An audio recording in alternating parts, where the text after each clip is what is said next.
Chapter के start में हम देखते हैं कि कुछ एम्प्लॉयज़ आपस में बातें कर रहे थे कि हमारे डिपार्टमेंट में एक हाफ ब्लीड अल्फा ब्रदर आए हैं जिनके बाल ब्लॉन्ड हैं और उनकी आइज़ ब्लू हैं। उसकी आंखें चमकदार हैं और वो काफ़ी ज़्यादा हैंडसम हैं। हम देखते हैं कि नियान उनके पास छुपा उन सब की बातें सुन रहा था।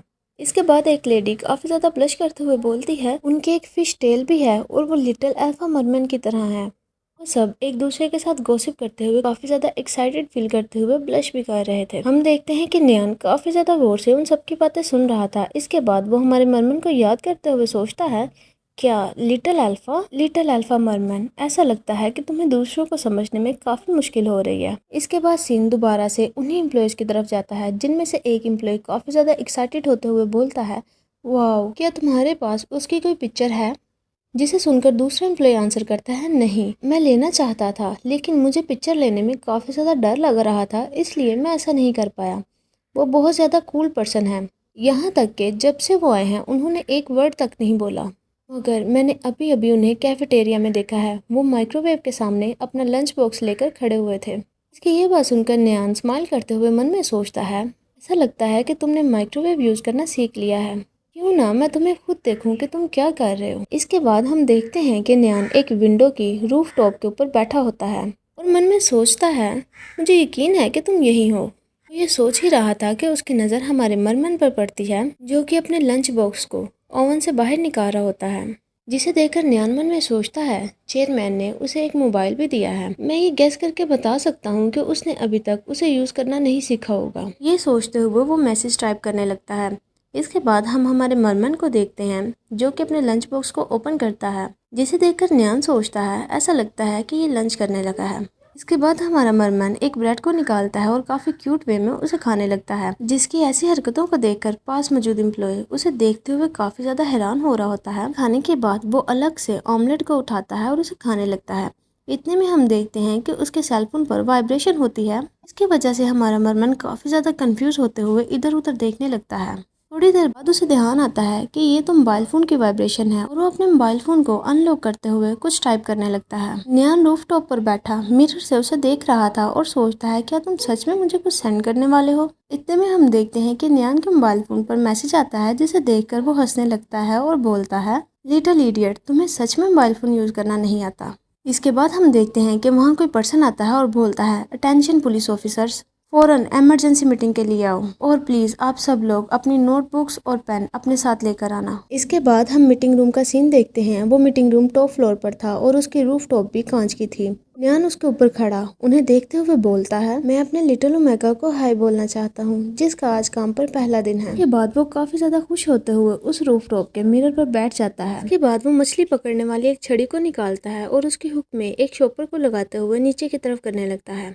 हम देखते हैं कि वो शॉपर जाकर हमारे मरमन की गोद में गिरता है, जिसे देखकर उसके पास बैठे एम्प्लॉयज काफ़ी ज़्यादा हैरान हो जाते हैं। हमारा मरमन तो काफ़ी ज़्यादा क्यूरियस होते हुए उसे खोलने लगता है। हम देखते हैं कि उस शॉपर में एक बॉक्स होता है जिसके अंदर काफ़ी ज़्यादा स्वीट्स पड़ी होती हैं। हमारा मरमन एक लॉलीपॉप को उठाता है और काफ़ी क्यूट वे में उसे खाने लगता है।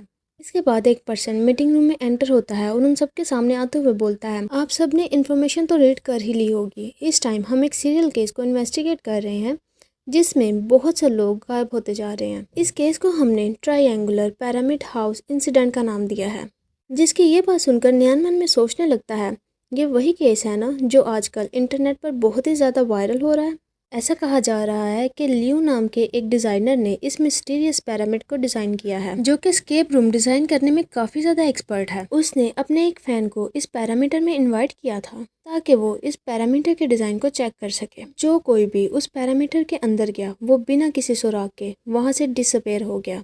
ऐसा लगता है कि अब ये केस यूनियन पुलिस डिपार्टमेंट को हैंड ओवर कर दिया गया है। ये केस बहुत ज़्यादा वायरल हो चुका है और हर कोई इसके बारे में बातें कर रहा है कि कौन उस मिस्टीरियस मैन के साथ डील करने वाला है। इसके अलावा सारे पुलिस ऑफिसर्स मिलकर इस केस पर काम कर रहे हैं। इसके बाद वो हमारे मरमन को बुलाते हुए पूछता है कि तुम्हारा क्या ख्याल है, जिस पर हमारा मरमन अग्रेसिवली आंसर करता है, मैं चाहूँगा और उसे मार दूंगा। उसकी ये बात सुनकर वहाँ मौजूद सारे एम्प्लॉय काफ़ी ज़्यादा चौंक जाते हैं और उसकी तरफ देखने लगते हैं। इसके बाद वही पर्सन हमारे मरमन के करीब आता है और उसकी नोटबुक को देखते हुए बोलता है, ये पर्सन जिसने कैप पहनी हुई है ये वही मिस्टीरियस मैन है जिसके बारे में अभी अभी मीटिंग रूम में बताया गया है। इसके बाद हम देखते हैं कि हमारा मरमन पानी पीने के लिए एक जगह पर जाता है। वो ग्लास में पानी लेते हुए अपनी टेल के ऊपर गिरा लेता है। जब वो वहाँ से वापस जाने लगता है तो उसकी नज़र पास मौजूद सोफे पर पड़ती है जिस पर हमारा न्यान बैठा होता है और वो काफ़ी गौर से हमारे मरमन की तरफ देखते हुए घूर रहा था, जिसे देखकर हमारा मरमन काफ़ी ज़्यादा हैरान होते हुए उसके करीब जाता है। जब न्यान उसे अपने करीब आते देखता है तो वो अपने फेस से मास्क को उतारता है और हमारे मरमन का हाथ पकड़ लेता है, उसे अपने पास खींचता है और उसे हक कर लेता है। न्यान की ऐसी हरकतों को देखकर हमारा मरमन काफ़ी ज़्यादा सीरियस फेस बनाते हुए उसके फेस पर टच करता है और बोलता है, ये काम का टाइम है इसीलिए तुम्हें मेस क्रिएट नहीं करना चाहिए। और वो उसकी गोद में बैठ जाता है और जल्दी से अपनी पॉकेट से पैसे निकालते हुए उसे पकड़ाता है और बोलता है, जाओ फूड बाय कर लो। जिसकी ये बात सुनकर न्यान हमारे मरमन को गर्दन से पकड़ते हुए अपने करीब करता है और बोलता है, मैं तुम्हारे साथ कोई मैस नहीं क्रिएट कर रहा, मैं तो बस ये जानना चाहता था कि न्यू एम्प्लॉय इस वक्त क्या काम कर रहा है। और अपनी आइज को बंद करते हुए बोलता है, सिर्फ 200, ये स्पेंड करने के लिए काफ़ी नहीं है। जिसे सुनकर हमारा मरमन उसके सर पर पैड करते हुए बोलता है, पहले तुम इसे तो यूज़ कर लो। जिसे सुनकर न्यान हमारे मरमन के बाजू को पकड़ लेता है और उस पर अपने फेस को रब करते हुए बोलता है, ठीक है मैं पहले इसे यूज़ कर लेता हूँ। इसके बाद हमारा मरमन काफ़ी जेंटली अपने फेरोमोन्स को रिलीज़ करने लगता है ताकि न्यान को अच्छा फील हो। और न्यान तो उसके फेरोमोन्स को स्मेल करते ही उसे शोल्डर से पकड़ता है और सोफे पर लिटाकर उसके ऊपर आ जाता है, जिसके ऐसा करने की वजह से हमारा मरमन घबराने लगता है। इसके बाद न्यान बोलता है, क्यों तुम सडनली इतने स्वीट फेरोमोन्स को क्यों रिलीज़ कर रहे हो, तुम क्या चाहते हो कि मैं इस वक्त क्या करूं? ये बोलते हुए न्यान हमारे मरमन के करीब जाने लगता है। इतने में हम देखते हैं कि एक एम्प्लॉय उस रूम में एंटर करता है और चिल्लाते हुए बोलता है, पुलिस ऑफिसर रिम्बर्ड। हम देखते हैं कि उसके हाथ में काफ़ी ज़्यादा डॉक्यूमेंट्स होते हैं। इन्वेस्टिगेशन ऑफिस से एक पुलिस ऑफिसर आए हैं ताकि वो इस केस से रिलेटेड ये फाइल आपको दे सके। आप इन फाइल्स को कहाँ रखना चाहते हैं? इतने में हमारी नज़र हमारे मरमन की तरफ जाती है जो कि उसे देखकर काफ़ी ज़्यादा घबरा रहा होता है। उसे लगता है कि वो इस हालत में पकड़ा गया। उसे देखने के बाद जब वो न्यान की तरफ देखने जाता है तो देखता है कि वहाँ तो कोई भी प्रेजेंट नहीं होता। न्यान तो अचानक से वहाँ से डिसअपेयर हो गया था। इसके बाद हम न्यान को देखते हैं जो कि उस पर्सन से छुपने के लिए विंडो को पकड़कर लटक रहा था, जिसकी वजह से उसकी हालत काफ़ी ज़्यादा ख़राब हो रही थी और उसके हाथ में पेन भी हो रही थी। उस पर्सन के जाने के बाद न्यान साय करता है। इसके बाद हमारा मरमन एक रूम में एंटर करता है। उस रूम में वही इन्वेस्टिगेशन पुलिस ऑफिसर बैठा कोई डॉक्यूमेंट पढ़ रहा था। वो ऑफिसर कोई और नहीं बल्कि डोमो था, वही डोमो जिसने एग्जाम में हमारे न्यान को सिड्यूस करने का ट्राई किया था और लास्ट में स्नेक वुमन ने उसे मार दिया था। डोमो हमारे मरमन को देखकर काफ़ी ज़्यादा घबराते हुए हंसने लगता है। इसके बाद वो वही डॉक्यूमेंट हमारे मरमन को दिखाते हुए बोलता है, मैं एक इन्वेस्टिगेशन पुलिस ऑफिसर हूँ और मैं 109 रिसर्च इंस्टीट्यूट के क्राइम एविडेंस को इकट्ठा कर रहा हूँ। मैं इस सीरियल केस में काफ़ी ज़्यादा इंटरेस्टेड हूँ। ऑल्दो ये सब कुछ आप पर डिपेंड करता है, मैं भी तुम्हारे साथ मिलकर इस इन्वेस्टिगेशन पर काम करना चाहता हूँ, इसीलिए प्लीज़ इस अप्रूवल डॉक्यूमेंट पर साइन कर दें। जिसकी ये बात सुनकर हमारा मरमन हाँ में सर हिलाते हुए उस डॉक्यूमेंट पर साइन कर देता है। इतने में हमारे मरमन की नज़र घड़ी पर जाती है जहाँ 5 बज रहे थे। ये ऑलमोस्ट काम से ऑफ करने का टाइम था, जिसे देखकर हमारा मरमन जल्दी से अपने बैग को पहनते हुए वहां से जाने लगता है। जिसे इस तरह से जाता देखकर डोमो काफ़ी ज़्यादा हैरान हो जाता है और बोलता है, ये बहुत अजीब है, और डरते हुए बोलता है, कोई भी तुम्हारे एटीट्यूड की कंप्लेन नहीं कर सकता।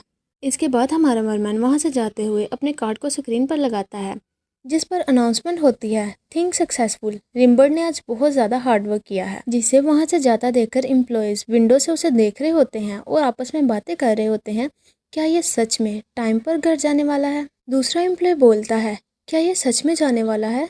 क्या इसे डर नहीं लग रहा कि सीनियर इस पर चिल्लाएंगे? क्या ये नहीं जानता कि अगर ये यहाँ ओवर टाइम नहीं करेगा तो इसे एक लेजी पर्सन के तौर पर जज किया जाएगा? इसके बाद दोबारा से अनाउंसमेंट होती है कि तमाम स्टाफ भी यहाँ से जा सकते हैं, आप लोगों के हार्डवर्क के लिए शुक्रिया। इसे सुनकर वो एम्प्लॉयज़ इमोशनल हो जाते हैं और एक दूसरे को हक करते हुए बोलते हैं, या अब हम भी घर जा सकते हैं। मगर हमारे मरमन को तो इन सब चीज़ों के बारे में कुछ भी पता नहीं होता और वो अपने बैग को पकड़ता है और काफ़ी क्यूट वे में वहाँ से चला जाता है। इसके बाद हम न्यान को देखते हैं जो कि एक झूले के ऊपर बैठा होता है।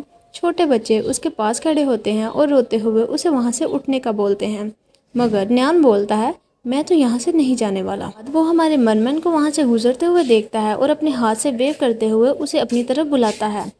जिस पर हमारा मरमन उसके पास जाकर खड़ा हो जाता है।